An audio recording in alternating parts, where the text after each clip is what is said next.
आज गेलो होतो आम्ही जोगेश्वरी मिसळमध्ये मिसळ खाण्यासाठी. काय सारखं सारखं तुझ्या मैत्रिणींसोबतच खात असतीस? आम्हाला कधी नेतीस का मिसळ खायला, काय खायला? आमच्या सोबत पण कधीतरी खात जा ना, असं माझे बहीण भाऊ मला म्हणले. त्यामुळे त्या दोघांना पण मिसळ खाऊ घातली आणि मॉल वगैरे फिरला. त्यानंतर ना आम्ही कॉफी पिली आणि एवढी मिसळ आणि कॉफी पिल्यानंतर दुपारी झोप येणं तर मॅन्डेटरी. आणि सगळे पेपर संपल्यानंतर जी झोप लागते ना, त्या झोपेमध्ये वेगळं सुख असतं. त्यामुळे मस्तपैकी मी दुपारचं झोपून घेतलं आणि मग संध्याकाळी मम्मी पप्पांसोबत किराणा आणायला गेले.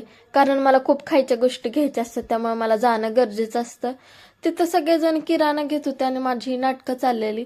त्यानंतर ना अख्ख्या किराणामध्ये ज्या ज्या खायच्या गोष्टी आहेत ना, त्या सगळ्या मी घेतल्या स्वतः. बाकी ते तांदूळ, डाळ वगैरे सगळं ते पप्पा घेत होते. मला ह्यातलं काही सुद्धा समजत नाही. काही लोकांना लांबून जर एखादी भाजी बघितली किंवा पदार्थ बघितला लगेच समजतं तो चांगला आहे का वाईट.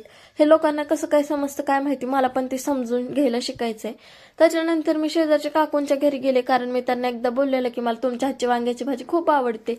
आणि आज त्यांनी खूप सारं जेवण केलं, त्यामुळे त्यांनी मला घरी जेवण करायला बोलवलं. तिकडून जेवण करून मस्तपैकी मी घरी आले.